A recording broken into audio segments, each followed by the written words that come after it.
Hi guys, today I'm going to continue my tutorial on how to write your own exchange APIs, and I'm going to use kucoin as an example to demonstrate the process. With that said, I have no affiliation with the kucoin exchange, so let's jump right into the topic.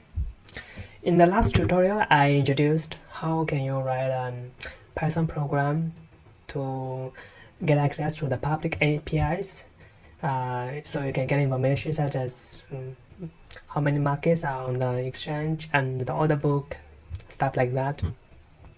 However, if you want to get access to the private APIs and get account information and to create orders, for example, you need to do some sort of authentications to prove that you are actually the owner of the account. So how do you do these authentications is the topic of this video. Let's go to the documentation of the kucoin exchange. So they're saying they require 3 pieces of information here.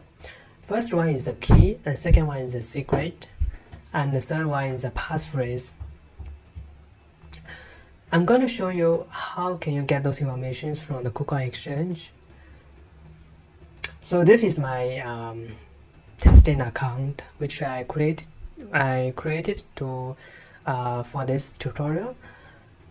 And if you go to here, right, there's item called API management. You just go click inside, and as you can see, I already created an account called test API version 2, and I have a key and secret I already saved. And if you want to create on, right, you just click this button, create API. Let's say if you click, right, and you just give a name of your API, whatever name is fine. And this is the passphrase, right, what they require, the third item passphrase. It's essentially a password. You can put whatever password here, and you can select general, means you can only perform read-only operations such as checking the account balance, but you cannot trade, like you cannot place an order. If you want to trade, you need to click this checkbox. And for IP registrations, right, if you select no, then you can actually use these API keys from any IP address. But if you select yes, then you can only use this particular API keys from the IP address that you have given to them. So for this testing account, I was using no. But if you are trading on your own account, I would recommend you to register. Use trusted IP only. That will be, I would say, a safer choice. So I think that's it. I won't do this this time because I already got my API key set up, which is this one. Okay, so I'm gonna go back here, right? So after you get the API keys, all you need to do, is to get understanding of how can you use API keys to send a message. So this is what they describe, right? You need those information. First of all is a key, and you need to send a message using the secret key you got from the exchange, and you also need a current timestamp. You also need your passphrase, and you also need to tell them the API key version. So I think by now, by default, they support version 2. So yeah. And I think they also provide some examples here, right? Let's say we are using Python, right? Here's an example of how you can get a account balance using the API keys you just created. I think we will just follow this example. I'm gonna demonstrate you guys how can you use API keys to do authentications and get the balance of your account. Okay, let's do it. So this notebook is the last tutorial on public APIs. I'm gonna create a new one. So let's give it a name. Let's say kucoin exchange API private authentication. Okay. So this time we need a bunch of packages in place. The first one is request. The second one is JSON. We also need time. We also need hash lib. This is a hash function, hash library where you can we used to sign the message essentially. And the base 64 is encoding library. Okay, so again we also need to define some global variables.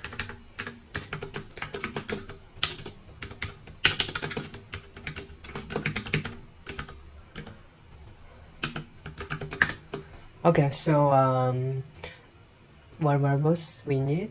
The first one is a host, right? The base URL. Let's copy it over. This is the last one. This one is current one. You know what? We just copy over from the last notebook, so it's easier. We don't do duplicate stuff. Okay, so think we can also copy some of those. Let's see.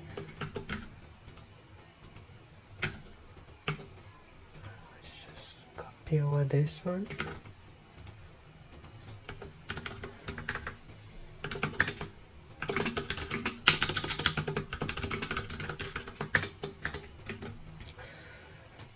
But we need to change something now. So now we cannot call it public, we call it private. And we also need authentication here because it's private endpoint. So let's see the example of how to do the authentication here, right? Let's just copy over here.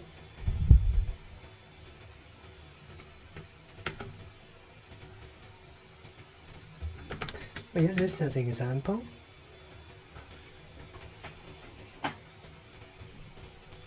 Okay, if you want to do authentication, let's define a function, right? Just to kind of package the Python script they have.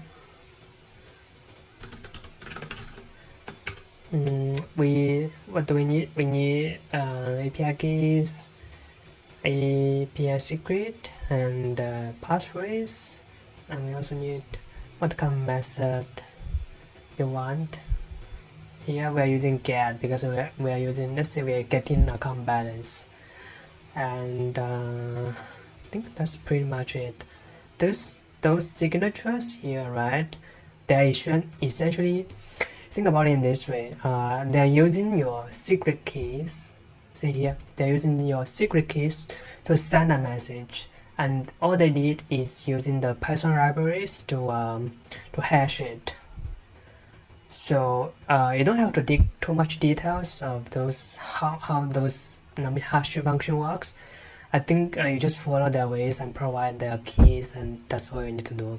Similarly, you also need to sign your passphrase here as well. Also, they need your secret keys. So with that said, right, we also, apart from the host, we also need to get our API keys ready. So the way I did it is I saved it in a file. And first of all, right, you should never share the API keys with anyone, right? Because once they have the API keys, they have access to your accounts. So what I did is I saved them in a file, and the format I have is something like this.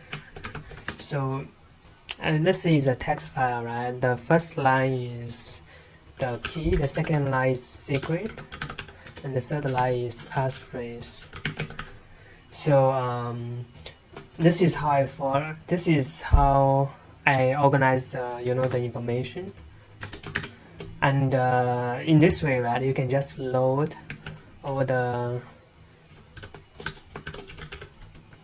keys and secret from the file, quite easy. So passphrase, right?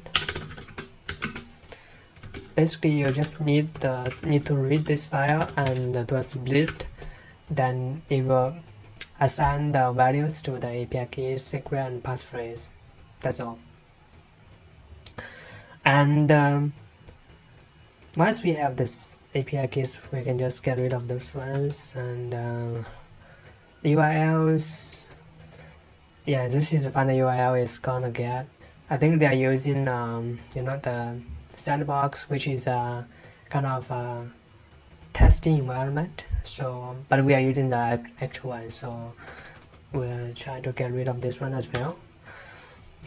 So we need a timestamp, right? Because there is a timestamp value here, so which is essentially current time in milliseconds, because they multiplied by 1000, which is in the end is millisecond.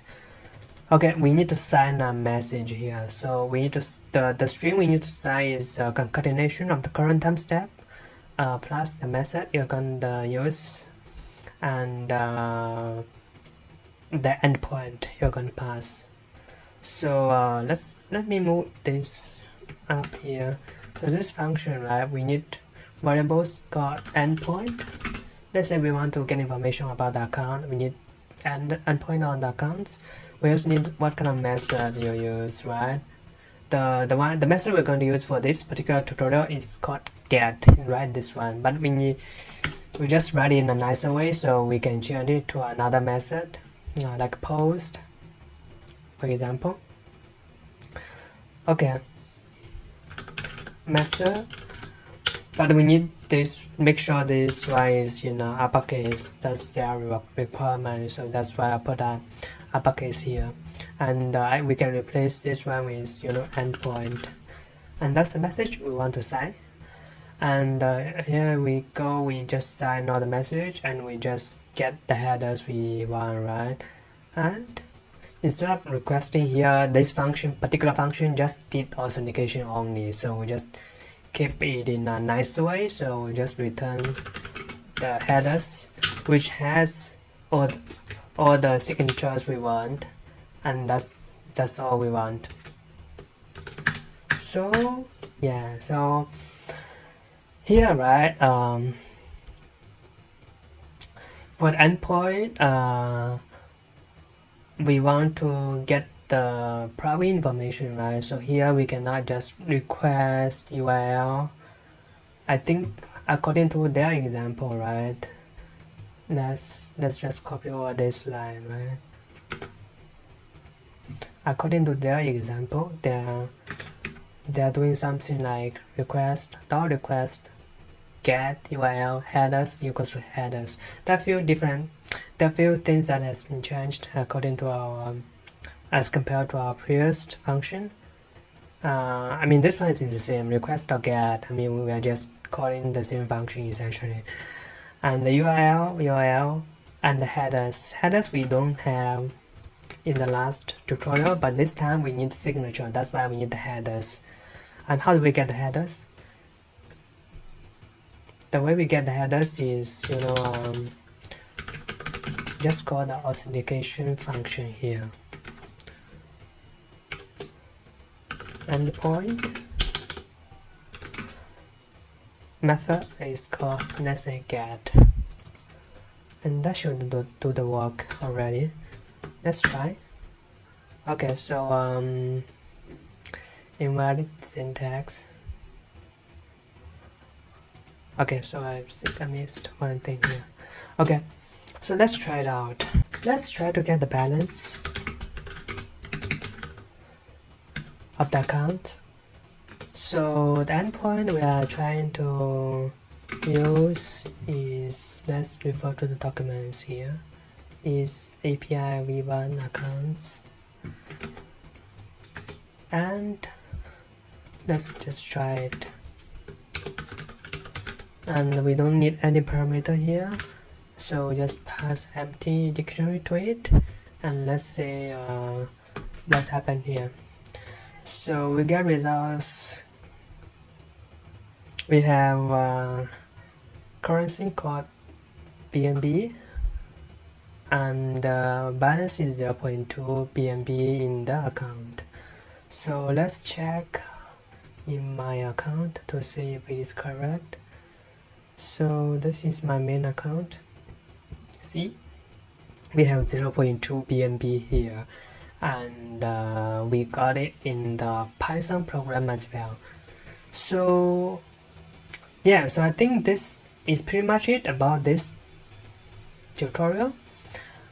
Here we discuss about authentications, and in the next tutorial I'm going to discuss how you can place orders on the exchange so you can do the actual trading activities. Okay, so thanks guys. If you like our work, please subscribe to our channel and like our videos and share with your friends, and we'll see you next time.